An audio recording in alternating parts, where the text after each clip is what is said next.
இந்த மே மாதம் 24ஆம் தேதி இந்த சனிக்கிழமை காலையில ஆண்டவராகிய இயேசு கிறிஸ்துவின் நாமத்தினால உங்களை மனதார நாங்க வாழ்த்துறோம். நீங்க ரொம்ப நல்லா இருப்பீங்க. ஆண்டவருடைய பேரன்பு உங்க மேல எப்பொழுதும், ஆண்டவருடைய பெரிய அன்பு உங்க மேல எப்பொழுதும் இருந்து அழகா உங்களை வழி நடத்தும். நாம் வாழ்ற இந்த வாழ்க்கை இருக்கு இல்லைங்களா, நம்ம ஒரு தனி மனுஷனா நம்ம வாழல. நம்ம கூட பல அன்பர்கள் இருக்காங்க, நண்பர்கள் இருக்காங்க, உறவுகள் இருக்காங்க. ஒரு நல்ல ஒரு அருமையான குடும்பத்துல நம்ம அங்கம் வகிக்கிறோங்க. இப்ப நம்மை சார்ந்தவர்களுக்கு நம்ம ரொம்ப பிரயோஜனம் உள்ளவங்களா நம்ம இருக்கணும். நம்மை சார்ந்தவர்களுக்கு நாம் பலன் கொடுக்கக்கூடியவர்களாக நாம் இருக்கணும். இப்போ ஒரு கணவன் இருக்காருன்னா அவர் தன்னுடைய மனைவிக்கு பிரயோஜனம் உள்ளவரா இருக்க வேணும். இப்போ ஒரு மனைவி இருக்காங்கன்னா அவர்கள் தன் கணவருக்கு பிரயோஜனம் உள்ளவர்களா இருக்க வேணும்.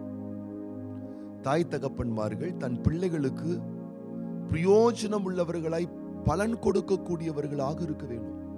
பிள்ளைகள் இருக்கிறாங்கன்னா அவங்க அப்பாவுக்கும் அம்மாவுக்கும் பலன் கொடுக்கக்கூடியவர்களாக பிரயோஜனம் உள்ளவர்களா இருக்க வேண்டும். உடன்பிறப்புகளா இருக்கட்டும், சொந்தமா இருக்கட்டும், பந்தமா இருக்கட்டும், நம்மை சார்ந்த மக்களுக்கு நாம் பிரயோஜனப்படக்கூடியவர்களாக, பயன்படக்கூடியவர்களாக இருக்க வேண்டும். அப்படி இல்லைன்னு வச்சுக்கொள்ளுங்களேன், ஒன்றும் இல்லை, நாம் அவங்களுக்கு பாரமாயிடுவோம், நாம் அவங்களுக்கு சுமையாகி விடுவோம். அப்படி நம்ம பிரயோஜனமா இராம நம்மை சார்ந்தவர்களுக்கு நாம் சுமையாக மாறிவிட்டால் என்ன நடக்கும்?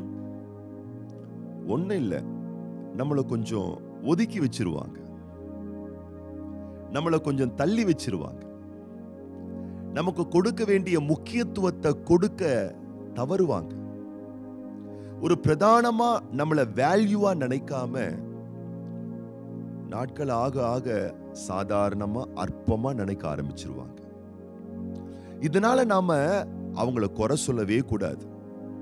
நம்ம என்ன செய்யணும்னு கேட்டீங்கன்னா, நாம் எந்த அளவுக்கு பயன் தரக்கூடியவர்களாக, பிரயோஜனம் உள்ளவர்களாக நம்மளை அப்கிரேட் பண்ணணுமோ அந்த அளவுக்கு நாம் நம்மை பயனுள்ளவர்களாய், நம்மை சார்ந்தவர்களுக்கு பிரயோஜனம் உள்ள ஒரு வாழ்க்கை வாழ நாம் பயிற்றுவிக்கப்பட வேணும். அப்போ நாம் பிரயோஜனமா இருக்கணும்னா நம்ம பலமுள்ளவர்களாய் இருக்க வேணும். நம்முடைய ஆவியில, நம்முடைய ஆத்துமாவில, நம்முடைய சரீரத்துல ஹெல்த்தியா நாம இருக்க வேணும். நம்ம சரீர ஆரோக்கியத்துல ஹெல்த்தியா இருந்துட்டு நம்முடைய மன உள்ளான மனநிலையில ஹெல்த்தியா இல்லைன்னு வச்சுக்கொள்ளுங்களேன். உதாரணத்துக்கு நம்ம நல்ல பொருட்களை தூக்குறோம், பிசிக்கலா நம்ம ஸ்ட்ராங்கா இருக்கோம், ஆனா மனநிலையில ரொம்ப சோர்வு உள்ளவங்களா, பயம் உள்ளவங்களா, ஞாபக மறதி உள்ளவங்களா இருந்தோம்னா அதுவும் பாதிப்புங்க. மனநிலையிலையும் ஆரோக்கியமா இருக்கணும், உடல் நிலையிலையும் ஆரோக்கியமா இருக்கணும், பலன் உள்ளவங்களா, பயனுள்ளவர்களா நம்ம இருக்கணும். அப்படி நாம இருக்கணும்னு சொன்னா ஆண்டவருடைய பலத்தை நம்ம சார்ந்து கொள்ள வேணும். ஆண்டவருடைய பலத்தை நம்ம சார்ந்து கொள்ளும் பொழுதுதான் என்ன நிகழ்கிறது அப்படின்னு பார்த்தீங்கன்னா, ஆண்டவர் நம்மை புதிய பலத்தால் இடை கட்டுகிறார். அப்போ உங்க வாழ்க்கையில ஆண்டவருடைய பிரசனத்துல காத்திருக்க பழகுங்க. நீங்க ஜெபிக்க ஜெபிக்க, தேவ சமூக தொடர்பை ஏற்படுத்திக் கொள்ள ஆண்டவருடைய பிரசனத்துல நெருங்க நெருங்க, நீங்க காத்திருக்க காத்திருக்க கழுகை போல பலன் அடைந்து செட்டைகளை விரித்து பறக்கக்கூடிய ஒரு பலன் உங்களுக்கு உண்டாகும். வசனம் சொல்லுகிறது, வாலிபர்கள் கூட இடறி விழுவார்கள், சோர்ந்து போவார்களாம். ஆனா தெய்வத்துக்கு காத்திருக்கிறவர்களுக்கு புது பலன் உண்டாகுமா? அப்ப புது பலத்தால் நீங்கள் தரிப்பித்துக் கொள்ளப்பட வேண்டும்னு சொன்னா ஒவ்வொரு நாளும் ஜபத்துல நேரங்களை செலவழிங்க, அந்நிய பாஷைகளை பேசுங்க, ஆலய ஆராதனைகள்ல உற்சாகமா பங்கு கொள்ளுங்க, வேதத்தை அதிகமா வாசிங்க, தியானிங்க, ஆச்சரியப்படுவீங்க. இயற்கைக்கு அப்பாற்பட்ட ஒரு பெரிய பலன் உங்க மேல வந்து இறங்கும். உங்க மேல வந்து அது நிழலிடும். நீங்க துதிக்க துதிக்க, ஜெபிக்க ஜெபிக்க ஒரு புதிய பலத்தை பெற்றுக்கொள்வீங்க. உன்னதமானவருடைய வல்லமை உங்க மேல வந்து இறங்கும். அப்போஸ்தலனாகிய பேதுரு ஜெபிக்க முடியாமல் போராடினவர், சாட்சியாய் வாழ முடியாமல் போராடினவர். பல வகையான பலவீனங்கள் அவர் லைஃப்ல இருந்துச்சு. ஆனா மேல் வீட்டில் அவர் காத்திருக்கும் பொழுது உன்னதமானவருடைய பலன் அவர் மேல இறங்கின பிறகு அவர் திருச்சபைக்கே ஒரு மூளைக்கல்லா மாறினார். திருச்சபைக்கே பிரதானமான ஒரு பலமுள்ள ஒரு நபரா மாறினார். இந்த காலையில ஆண்டவர் உங்களுக்கு கொடுக்கிற வாக்குத்தத்தம் என்ன தெரியுமா? ஏசாயா தீர்க்கதரிசியின் புஸ்தகம் 41ஆம் அதிகாரம் 10ஆம் வசனம். நீ பயப்படாதே, நான் உன்னுடனே இருக்கிறேன். திகையாதே, நான் உன் தேவன். நான் உன்னை பலப்படுத்தி உனக்கு சகாயம் பண்ணுவேன். என் நீதியின் வலது கரத்தினால் உன்னை தாங்குவேன். ஆண்டவர் உங்களை பலப்படுத்துவாருங்க. சில பேர் வெளிப்புறத்துல பலனா இருப்பாங்க, உள்ள பலவீனமா இருப்பாங்க. சில பேர் உள்ள பலமா இருப்பாங்க, சில பேர் வெளிப்புறத்துல பலவீனமா இருப்பாங்க. ஆனா ஆண்டவர் எப்படிப்பட்டவர் தெரியுமா? உள்ளும் புறம்பும் மேய்ச்சலை தரக்கூடிய தேவன். கர்த்தருக்கு காத்திருங்க. ஜெபத்தோடு உங்க கடமையை நிறைவேற்றுங்க. ஸ்தோத்திரத்தோடு உங்களுடைய வாழ்க்கையில நீங்க செய்ய வேண்டிய காரியங்களை செய்யுங்க. வேதம் சொல்லுகிறது, மோசே தேவ சமூகத்தில் அதிகமாய் தரித்திருந்தவர். 120 வயசு வரைக்கும் அவருடைய பலன் குறைந்து போகல, கண்ல இருந்த பவர் குறைஞ்சு போகலன்னு சொல்லப்பட்டிருக்கு. அதனால தேவ சமூகத்துல காத்திருந்து உங்க கடமைகளை நிறைவேற்றுங்க. ஆண்டவர் புதிய பலத்தை தருவார். ஆச்சரியப்படுவீங்க.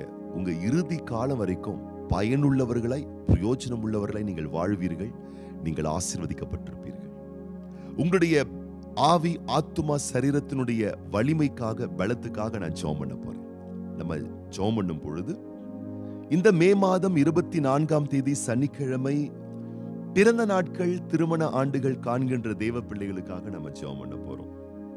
இன்னைக்கு பிறந்த நாள் காணக்கூடிய அன்பு சகோதரர் R Peter, brother K Samuel, sister A Menaka, அருமை மகள் எஸ் அரிப்ரியா பிளஸ்ஸி, திருமண நாள் காணக்கூடிய சகோதரர் எம் டேவிட் முத்துக்குமார் சந்தியா தம்பதியார், பிரதர் சகாயராஜ் ஸ்டெல்லா மேரி தம்பதியார் ஆசீர்வதிக்கப்படுவார்களாக. இன்றைக்கு பிறந்தநாள் காணக்கூடிய, திருமண நாள் காணக்கூடிய உங்களை கர்த்தர் ஆசீர்வதிப்பாராக. எங்களிடத்திலே பெயர் கொடுத்ததான தேவ பிள்ளைகளுடைய பெயர்களை நாங்கள் குறிப்பிட்டு சொல்லி நாங்கள் ஜெபிக்கிறோம். உங்களுடைய பெயர்களையும் உங்கள் பிறந்த நாள்ல, திருமண நாள்ல குறிப்பிட்டு சொல்லி ஜெபிக்க வேண்டுமேயானால் இந்த ஸ்கிரீன்ல வரக்கூடிய இந்த கான்டாக்ட் நம்பர்ல உங்களுடைய பிறந்த நாட்களை, திருமண ஆண்டுகளை எங்களுக்கு பதிவிடுங்கள், தெரியப்படுத்துங்கள். அந்த குறிப்பிட்ட நாள்ல உங்களுடைய பெயர்களை சொல்லி நாங்கள் நிச்சயமாக நாங்கள் ஜெபிப்போம். நாளை தினத்திலே ஞாயிற்றுக்கிழமை நம்முடைய நிகழ்ச்சி திங்கட்கிழமை தான் வரும். அதனால நாளைய தினத்திலே பிறந்த நாள் காணக்கூடிய தேவ பிள்ளைகளுடைய பெயரையும் நான் அறிவித்து நான் ஜெபிக்க போகின்றேன். நாளைய தினத்தில் மே மாதம் 25ஆம் தேதி ஞாயிற்றுக்கிழமை பிறந்த நாட்கள் காணக்கூடிய அன்பு சகோதரர் brother Harish Andrew, brother R Muralidharan, sister V Jayanthi, sister N Nisha, brother P Raja, அன்பு பிள்ளை டி புகழ். கர்த்தர் இவர்களை நாளை தினத்துல விசேஷமாய் ஆசீர்வதிப்பார். இன்றைக்கு நாம ஜெபம் பண்ண போறோம். கண்களை மூடி நம்ம ஜெபம் பண்ணலாமா? பரலோக தகப்பனே, இந்த அருமையான நாள்ல, இந்த காலையில் இந்த வார்த்தையை கேட்டுக்கொண்டிருக்கக்கூடிய ஒவ்வொரு பிள்ளைகளை தேவனாகிய கர்த்தர் நீர் விசேஷமாய் ஆசீர்வதிப்பீராக. சரீரத்தில் பலவிதமான பலவீனங்களோடு, சுகவீனங்களோடு இருக்கக்கூடிய பிள்ளைகளாய் உடைய பிள்ளைகள் இருப்பார்களே, ஆனால் தேவனாகிய கர்த்தர் கரம் நீட்டி உடைய பிள்ளைகளை தொட்டு இந்த காலையிலே பலப்படுத்துவீராக, சகாயம் பண்ணுவீராக. உடைய பலத்தால் உடைய பிள்ளைகளை இடை கட்டுவீராக. ஆவி ஆத்துமா சரீரத்திலே பலன் கொண்டு தங்கள் கடமைகளை நிறைவேற்றக்கூடிய ஆற்றல்களை தந்து நீர் தாமே ஒவ்வொரு பிள்ளைகளை ஆசீர்வதிப்பீராக. இந்த நாளிலும் பிறந்த நாட்கள், திருமண ஆண்டுகள் காண்கின்ற பிள்ளைகளுக்காக, நாளை தினத்திலும் பிறந்த நாட்கள், திருமண ஆண்டுகள் காண்கின்ற பிள்ளைகளுக்காக விசேஷமாக நாங்கள் ஜெபிக்கிறோம். தேவனே, ஆண்டுகளை, வருடங்களை நன்மைகளால் முடிசூட்டுகிற தெய்வமே, அன்பான பிள்ளைகளுக்கு நீர் தந்திருக்கக்கூடிய வருடங்களை, ஆண்டுகளை நன்மைகளால் முடிசூட்டி இதுபோல இன்னும் அநேக ஆசீர்வாதமான பிறந்த நாட்களை, திருமண ஆண்டுகளை உடைய பிள்ளைகள் காணும்படி கர்த்தர் செய்து வாழ்நாளெல்லாம் உடைய பிள்ளைகள் களி கூர்ந்து மகிழ்ந்திருக்கும்படி இன்றைக்கு விசேஷமான கிருபைகளை தந்து நீர் தாமே ஆசீர்வதிப்பீராக. இயேசு கிறிஸ்துவின் நாமத்தினாலே ஜெபிக்கிறோம் எங்கள் நல்ல பிதாவே, ஆமென். நீங்க ரொம்ப நல்லா இருப்பீங்க. திங்கட்கிழமை காலை மீண்டும் நாம் சந்திப்போம்.